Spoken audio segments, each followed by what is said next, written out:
오늘 우리 주신 말씀 함께 나누겠습니다. 오늘 말씀 마태복음 6장 33절 말씀, 34절 말씀입니다. 우리 두 구절인데요. 우리 함께 한 목소리로 같이 읽겠습니다. 시작. 그런즉 너희는 먼저 그의 나라와 그의 의를 구하라.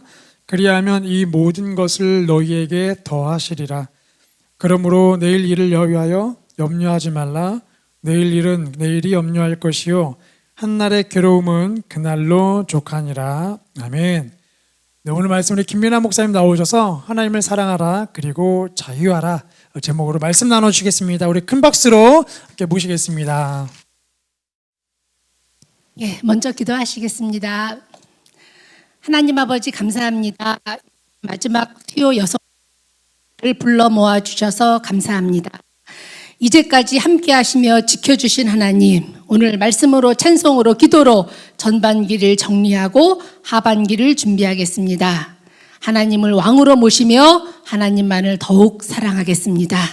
오셔서 여호와의 말씀을 즐거워하며 그 말씀을 따라 행하는 복 있는 자로 그렇게 우리를 하나님 앞에서 살아가게 하여 주시옵소서. 말씀이 선포될 때, 말씀을 들을 때 하나님의 빛으로 우리를 둘러 비추어 주시옵소서. 예수님의 이름으로 기도드리옵나이다. 아멘. 예, 우리 6월 여성 예배의 주제는 너를 인도하리라. 제목만 들어도 얼마나 은혜가 되는지요. 또 제목만 들어도 또 얼마나 마음이 놓이는지요. 내가 너를 인도하리라.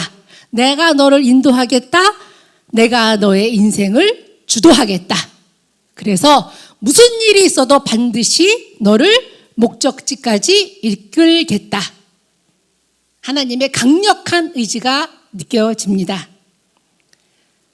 성경에 제일 먼저 나오는 하나님의 이름은 여호와입니다. 여호와의 뜻은 나는 나다. 나는 나다.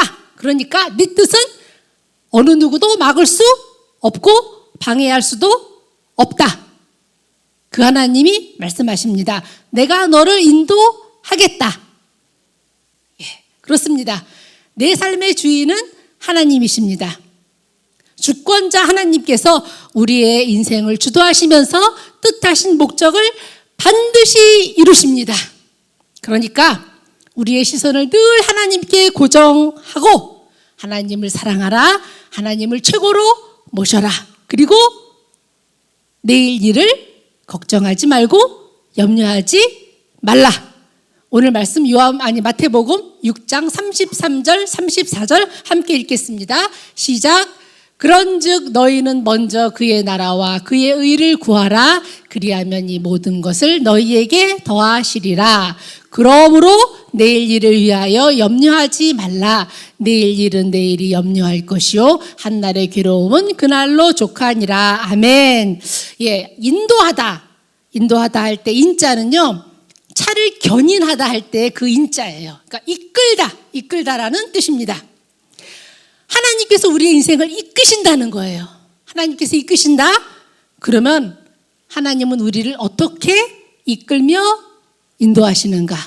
하나님은 우리 앞에서 우리를 따라오게 하시면서 인도하십니다. 시편 23편 2절과 3절 함께 읽겠습니다. 시작. 그가 나를 푸른 풀밭에 누이시며 쉴 만한 물가로 인도하시는 도다. 내 영혼을 소생시키시고 자기 이름을 위하여 의의 길로 인도하시는 도다. 아멘. 목자가 양 앞에서 그들을 이끌어서 쉴 만한 물가로 의의 길로 인도하듯이 하나님은 우리 앞에서 우리를 인도하십니다. 제가 오래전에 엄청 오래됐더라고요. 한 20년 전에 이스라엘에 갔습니다. 그런데 거기에 풀도 거의 없는 척박한 땅, 게다가 가파른 길을 목자가 양을 데리고 가는 거예요. 도대체 목자는 양을 왜 저런 곳으로 데리고 가나 그런 생각이 들더라고요. 그런데 가이드가 하는 말이 목자는 안 돼요. 목자는 풀이 어디 있는지 그리고 물이 어디 있는지 목자는 한다. 그러므로 양은 목자만 잘 따라가면 된다. 목자가 양들 앞에서 양을 이끌듯이 하나님께서 우리 앞에서 우리를 이끄시며 우리의 삶을 인도하신다. 우리는 잘 따라가야 한다. 아멘이시죠? 네. 우리는요, 이런 하나님, 우리 앞에서 우리를 이끄시는 하나님에 아주 익숙합니다. 하나님은 앞서가시고 우리는 늘 하나님의 뒤를 따라가는 그런 능동수동의 관계에 아주 익숙합니다. 그런데 이에 못지않게 중요한 관계가 또 있습니다. 내가 주체가 돼서 내가 앞장서고 하나님이 내 뒤를 따르시는 그런 관계도 하나님과 하나님의 백성 사이에 있습니다. 시편 23편 6절 함께 보도록 하겠습니다. 시작. 내 평생의 선하심과 인자하심이 반드시 나를 따르리니. 아멘. 여기서 따르리니 영어로 follow, 따라간다. 하나님이 네 뒤에서 나를 따라오신다. 이상하신가요? 결정권을 나에게 주시고 하나님이 나를 따라오신다는 거예요. 내 뜻을 하나님의 뜻으로 받아들이시면서 내 결정을 그대로 따르면서 나를 따라오신다. 내 평생의 선하심과 인자하심이 하나님이 반드시 나를 따라오신다. 점 보러 가면 그런다고 하더라고요. 점 보러 가면 동쪽으로 가라. 뭐 서쪽으로 가라. 뭐 남쪽으로 가지 말아라. 물가에 가지 말아라. 그런데 우리 하나님은 어떻게 말씀하시는가? 우리 하나님은요, 너가 동쪽으로 가든지 너가 남쪽으로 가든지 네가 물가로 가든지 산으로 가든지 너가 어디를 가든지 내가 너를 따라가겠다. 너가 무엇을 하든 내가 너와 함께 하겠다. 세상 끝날까지 항상 너와 함께 하겠다. 아멘입니다. 네. 제 딸이 어렸을 때 그때는 에버랜드를요 자연농원이라고 했었어요. 그죠? 기억나시죠?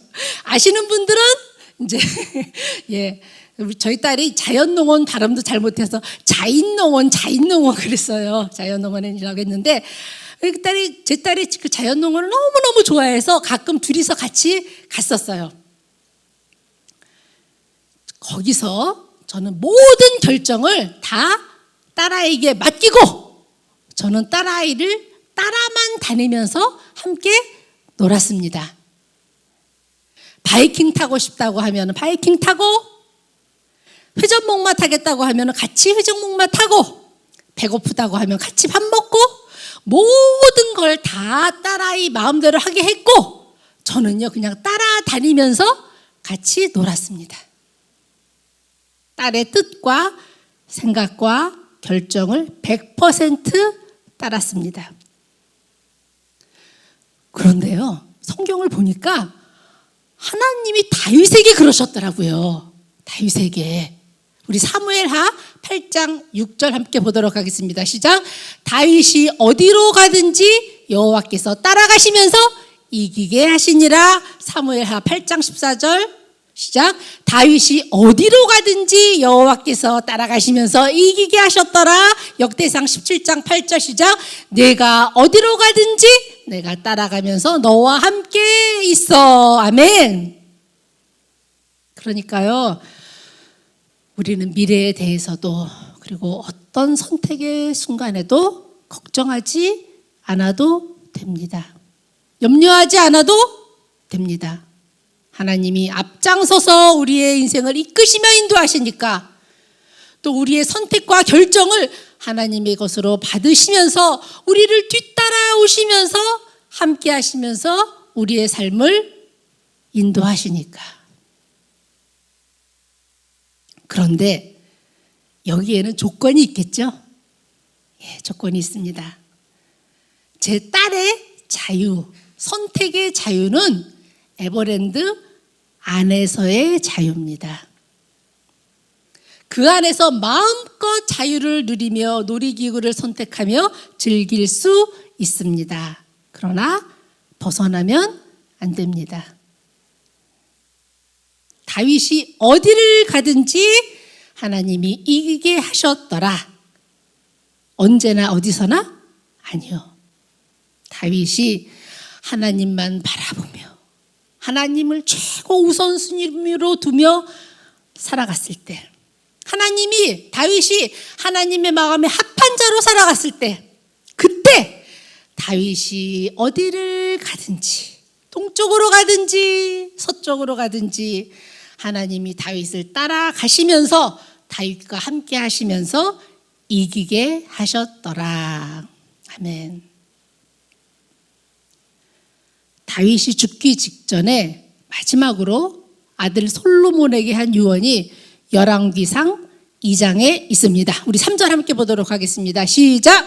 내 하나님 여호와의 명령을 지켜 그 길로 행하여 그 법률과 계명과 율례와 증거를 법들에 기록된 대로 지키라. 그리하면 내가 무엇을 하든지 어디로 가든지 형통할지라. 아멘. 다윗이 평생의 삶을 통해서 깨닫고 알았던 거예요. 내가 하나님의 사랑 안에 거했을 때, 내가 왕이었지만 하나님이야말로 진정한 왕이심을 고백하며 하나님을 왕으로 모시며 하나님의 사람으로 살았을 때, 그때 하나님께서 형통하게 해 주셨다.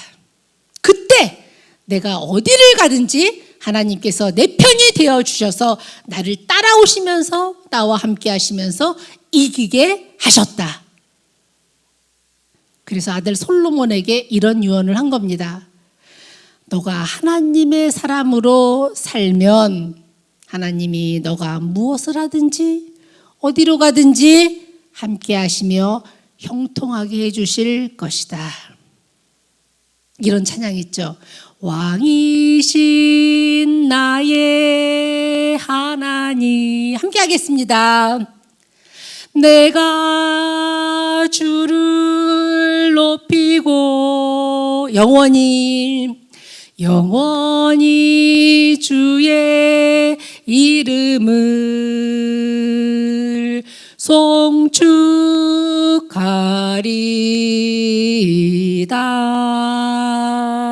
아멘. 이 고백이 날마다 순간마다 우리의 삶을 이끄시기를 주님의 이름으로 축원합니다. 우리는요 늘 하나님의 뜻을 구합니다. 늘 하나님의 뜻을 구하려고 기도하고 성경 읽고 묵상합니다. 인생의 갈림길에서도 일상의 크고 작은 선택의 순간에도 어느 것이 하나님의 뜻인지 그 뜻을 구하며 살아가고 있습니다. 그래서 이런 말을 하는 사람들을 종종 봅니다. 구약시대 때는 하나님이 눈에 보이는 불기둥과 구름기둥으로 인도해 주셨다. 광야에서 하나님의 백성이 언제 행진하고 언제 머물렀는가? 구름이 떠오르면 행진했고 구름이 머무르면 그곳에 진을 쳤다. 아브라함에게도 사무엘에게도 직접 찾아와 주시고 부르시고 말씀하셨다. 그렇게 확실하게 말씀해 주시면 좋겠는데, 하나님이 지금은 그렇게 해주지 않으시니까 뭐가 하나님의 뜻인지 확신할 수가 없다. 하나 더 볼까요? 사무엘하 5장에는요 다윗이 블레셋과 싸움하는 장면이 나옵니다. 근데 19절에서 다윗이 하나님께 여쭙습니다. 내가 블레셋 사람에게로 올라가리까? 그랬더니 하나님이 말씀하십니다. 올라가라. 내가 반드시 이기게 해주겠다. 그럼 올라가죠. 하나님이 하라고 하신 대로 다윗이 올라갔더니 이겼습니다. 그런데 얼마 후에 똑같은 상황이 벌어져요. 똑같은 장소에서 똑같은 상황이. 그때 다윗이 또 여쭙습니다. 그랬더니 하나님이 말씀하십니다. 우리 23절 보겠습니다. 시작. 다윗이 여호와께 여쭈니 이르시되 올라가지 말고 그들 뒤로 돌아서 뽕나무 숲을 맞은편에서 그들을 기습하되. 아멘. 똑같은 상황인데 이번에는요 올라가지 말고 뒤로 돌아가서 기습해라. 그러면 이긴다. 너무 부럽지 않으세요? 하나님이 지금도 이렇게만 해주시면 얼마나 좋겠습니까? 예, 하나님, 제가 이 사업을 할까요, 말까요? 조금만 더 참고 기다리고 준비했다가 내년 5월에 하거라. 이 집을 살까요, 저 집을 살까요? 저 집을 사거라. 다윗에게 하셨던 것처럼 그때그때 말씀해 주시면 얼마나 좋냐고요. 아, 참. 그러면 지금 우리는 영적으로 구약 백성들보다 혜택을 못 받고 있는 건가요? 아니요, 결코 그렇지 않습니다. 하나님이 다윗에게 그리고 아브라함에게 말씀하셨다니까 대단한 것 같지만 반대로 한번 생각해 보세요. 하나님이 말씀 안 주시면 끝나는 거예요.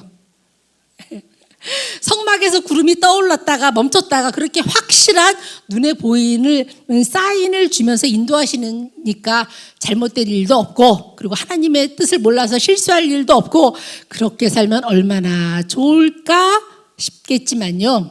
그런데 하루아침에 하나님이 구름을 걷어가시면 어떻게 할 거죠? 구약 이스라엘 백성들은요, 수동적이었어요. 말씀을 주지 않으시면 들을 수가 없었어요. 사무엘상 3장 1절 한번 보도록 하겠습니다. 시작. 아이 사무엘이 엘리 앞에서 여호와를 섬길 때에는 여호와의 말씀이 희귀하여 이상이 흔히 보이지 않았더라. 아멘. 하나님의 말씀이 희귀했다. 아주 드물었다. 듣고 싶어도 들을 수가 없었다. 그래도 그때는요, 어쩌다가는 말씀을 주셨는데 말라기 선지자 이후에는요 400년 동안 하나님이 아예 말씀을 안 주셨어요. 네. 그래서 그 400년 동안 이스라엘 백성들은 암흑천지에서 전부 지옥 가고 망하고 어마어마한 고통 속에서 엉망진창으로 살 수밖에 없었습니다. 그래도 하나님은요, 어떤 때는 하나님은 정말 무서우셔요. 하나님은 눈 하나 깜짝 안 하셔요. 400년 동안 말씀을 안 주셨습니다. 말씀을 안 주시면 들을 수가 없습니다. 하나님이 계시해 주지 않으시면 끝장이에요. 그러니까 거짓 선지자가 나타나고 대혼란에 빠지고 멸망의 길로 가는 겁니다. 근데요, 지금은 우리에게는 하나님께서 기록된 말씀 성경을 이미 주셨어요. 구약시대 때는 우리가 말씀을 기다렸는데 지금은 말씀이 나를 기다리고 있어요. 그뿐인가요? 하나님의 말씀을 아예 우리 마음에 기록해 놓으셨어요. 예레미야서 31장 33절 함께 읽도록 하겠습니다. 그러나